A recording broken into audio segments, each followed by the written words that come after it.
श्री शिवाय नमस्तुभ्यं मित्रों, जय महाकाल, हर हर महादेव। तो मित्रों, कैसे हैं आप सब? आशा करते हैं आप सब लोग बहुत अच्छे होंगे।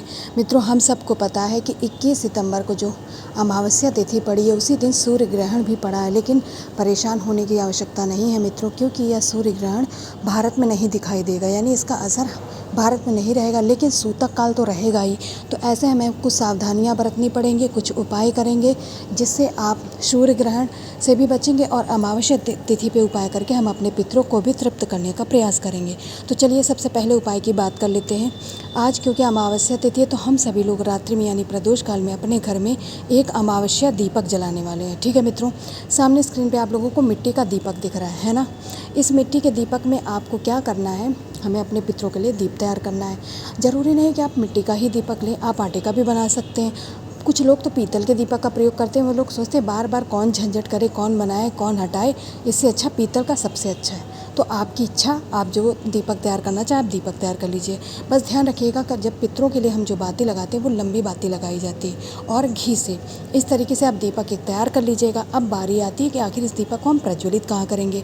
मित्रों, मैंने अपने कई वीडियो में बता रखा है, अभी कल के शाम के ही वीडियो में बताया था हमारे पितरों का स्थान कहाँ कहाँ होता है। हमारे घर पे आरो, पिरिंडा, मटका वहाँ पे होता है, और महादेव जी के शिवलिंग से जहाँ से जलाधारी से जल गिरने वाला होता है वहाँ पर होता है। और सबसे अच्छा माना गया है बहता हुआ जल, यानी नदी, तालाब, सरोवर, कुआं, बावड़ी, कुछ भी आपके घर के आसपास हो। अब मान लीजिए अमावस्या तिथि है, अब रात्रि में आप लोग उपाय करें तो घर से बाहर कैसे जाएंगे। तो आपको सिंपल सा घर में आपके आरो, मटका, पिरिंडा जहाँ पर पानी पीने का स्थान है, आप वहाँ पर इस दीपक को लगाइएगा। ठीक है मित्रों, आपकी परेशानी ख़त्म हो गई। ठीक है, आप लोगों ने दीप लगा दिया। अब बारी आती है आखिर आसन क्या लगाएंगे। तो काले तिल का आप लोग थोड़ा सा आसन लगा लीजिएगा। इस दीप को उस पर स्थापित करेंगे और प्रज्वलित करेंगे अपने पितृ देवता अरिमन का ध्यान करते हुए। ठीक है मित्रों, सॉरी मित्रों, क्योंकि अंतिम दिन है आज अपने पितरों के लिए उपाय करने का।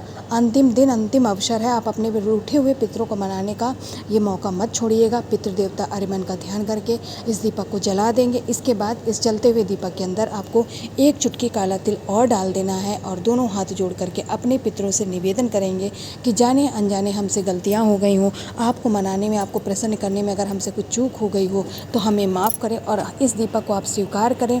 स्वीकार करके आपको अपना आशीर्वाद प्रदान करें। इसके बाद आप लोग जब दीपक ठंडा हो जाए उठा करके अपने घर पे रख लीजिएगा। बहुत सिंपल सा उपाय है मित्रों, लेकिन ध्यान रखिएगा प्रदोष काल में ही यह उपाय किया जाएगा, सुबह के समय नहीं किया जाएगा, बल्कि रात्रि में यानी शाम के समय ही आप इस उपाय को कर सकते हैं। पहला उपाय समझ गए। चलिए अब हम दूसरे उपाय की बात कर लेते हैं, जिससे हम अपने पितरों को मोक्ष दिलाने वाला उपाय है। इस उपाय को करके आप अपने पितरों को पिंडदान नहीं भी किया है, मान लीजिए आप तर्पण किसी कारण से नहीं कर पाए, फिर भी आपके इस उपाय को करने से आपके पितर तृप्त होंगे, उन्हें मोक्ष की प्राप्ति होगी। सामने स्क्रीन पे आप लोगों को गंगा जल की बोतल दिख रही है। हमें पूरा एक बोतल नहीं लेना है, बल्कि थोड़ा सा गंगा जल आपको ले लेना है, कम से कम आधा ग्लास, कम से कम। अगर ज़्यादा है तो आप 1 ग्लास भी ले सकते हैं। किसी पात्र में ले करके आप उस पात्र को उठा करके आपके घर में माता तुलसी का गमला तो ज़रूरी होगा, छोटा बड़ा जैसा भी हो, आप वहाँ पर चले जाइएगा। जिसमें आपने गंगा जल लिया उस पात्र को लेंगे, एक खाली कटोरी यानी खाली पात्र भी आपको अपने साथ लेकर के जाना है। अब उपाय को बहुत अच्छे से समझेंगे। आपको अपना दाहिना हाथ आगे करना है और उस दाहिने हाथ को इस खाली वाली कटोरी के ऊपर रखेंगे और अपनी हथेली में आपको गंगा जल डालना है। एक साथ पूरा धार बांध के नहीं चढ़ाएंगे, मतलब कटोरी में डायरेक्ट नहीं डालेंगे।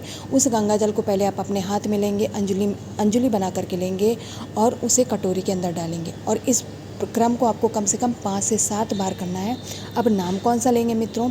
आपको जो आज नाम लेना है वो है काशी विश्वनाथ महादेव जी का नाम। जी हाँ मित्रों, काशी विश्वनाथ महादेव जी के नाम से आप इस उपाय को करेंगे।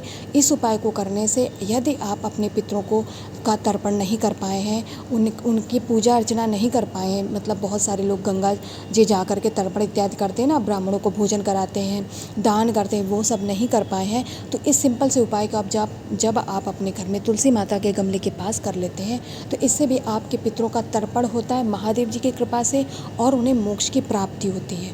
बहुत छोटा सा, बहुत सिंपल सा उपाय है। जब आप इसे इसी प्रकार से करेंगे तो आपके पितृ जरूर तृप्त होंगे, उन्हें मोक्ष की प्राप्ति होगी और महादेव जी की कृपा से आप सभी लोगों के जीवन में आपके पितरों के का आशीर्वाद भी आएगा। 2 उपायों की बात कर ली है। अब आज हम अमावस्या तिथि पे करने वाली यानी इस पितृ अमावस्या तिथि पे करने वाले तीसरे और अंतिम उपाय की बात करेंगे मित्रों, जिससे हमारे पितृ भी प्रसन्न होंगे। अमावस्या तिथि के विशेष अवसर पर अपने पितरों को प्रसन्न करने का मौका मत छोड़िएगा मित्रों, क्योंकि यह मौका बार बार नहीं आता, साल में एक बार ही आता है और आज तो अंतिम दिन है। आज के बाद तो आप लोगों को मौका बिल्कुल भी नहीं मिलने वाला है। तो मित्रों, आज जो हम लोग तीसरा और अंतिम उपाय करेंगे वो है रोग बीमारियों को अपने घर से भगाने का उपाय। सामने स्क्रीन पे आप लोगों को लाल चंदन दिख रहा है, ठीक है मित्रों। तो हमें इस उपाय में जो लाल चंदन लेना है वो गीला वाला नहीं लेना है, बल्कि सूखा वाला लेना है। कौन सा लेंगे मित्रों? सूखा वाला। सूखा वाला चंदन आपको कम से कम 1 चुटकी ले लेना है, बहुत ज़्यादा नहीं लेना है। 1 चुटकी ले करके आपके साथ में ही तांबे का एक कलश लीजिएगा। उस कलश के अंदर हम लोग क्या करेंगे, अपने घर का शुद्ध जल और थोड़ा सा गंगा जल डालेंगे। इसके बाद में जो 1 चुटकी आपने पीला ये लाल चंदन लिया है उसे इसी कलश के अंदर डाल लेंगे। आप सभी लोग जानते हैं जब रोग मुक्ति का कोई उपाय किया जाता है तो उसमें चंदन का कितना अधिक महत्व होता है, ठीक है। तो लाल चंदन आप इसमें डाल लीजिएगा और किसी चम्मच से आपको पूरे अच्छे से पानी में मिक्स कर लेना है चंदन को। जब ये मिक्स हो जाए तो इस लोटे को उठा करके आप सभी लोग अपने इष्ट, अपने आराध्य महादेव जी के शिवलिंग के पास जाइएगा मित्रों। अब यहाँ पर उपाय को समझते हैं, क्योंकि बहुत छोटा सा उपाय है लेकिन कुछ नियम होते हैं, क्योंकि यह उपाय हमारे नियमों पर ही निर्भर करते हैं। अगर आपने उपाय करने में कोई चूक की तो हमें उस उपाय का लाभ नहीं मिलता है, बल्कि दोष लग जाता है, ठीक है मित्रों। तो आप सभी लोग जानते हैं कि रोग मुक्ति के लिए हम उपाय करते हैं तो कुंदकेश्वर महादेव जी के नाम से करते हैं। तो आपको क्या करना है, कुंदकेश्वर महादेव जी के नाम से उस रोगी व्यक्ति का नाम और गोत्र का नाम बोलना है जिसके लिए आप उपाय करने आए हैं। अगर आप अपने लिए भी करने आए तो अपना नाम और गोत्र का नाम बोल दीजिएगा। इसके बाद में आपने जो ये जल लिया है, कौन सा, चंदन वाला, उस जल को महादेव जी की पिंडी यानी शिवलिंग के ऊपर से आप सभी लोगों को कुंदकेश्वर महादेव जी का नाम लेकर के मित्रों समर्पित कर देना है। और जब आप जल की धार चढ़ाएंगे तब एक बार फिर से कुंदकेश्वर महादेव जी का नाम लेकर के रोगी व्यक्ति का रोग दूर करने का निवेदन करेंगे और जल आप लोग चढ़ा देंगे, ठीक है। वैसे तो जब जल गिरता है तो थोड़ा सा हमें आचमन करने के लिए बताया जाता है उपाय में, लेकिन ये चंदन मिला हुआ जल है तो आप इसका पान नहीं करेंगे। थोड़ा सा जल लेकर के अपने मस्तक, हृदय और कंठ पर केवल लगा लीजिएगा और महादेव जी का नाम ज़रूर लीजिएगा।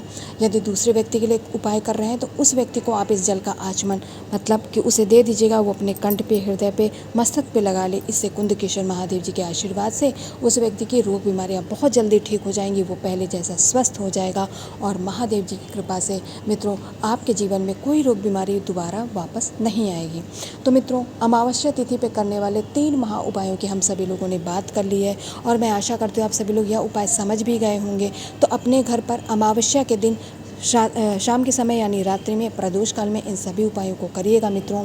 और ध्यान रखिएगा कि आज सूर्य ग्रहण भी पड़ रहा है, तो जो टाइम बताया गया उसी समय के दौरान मतलब उस समय के दौरान कुछ भी ग्रहण नहीं करेंगे।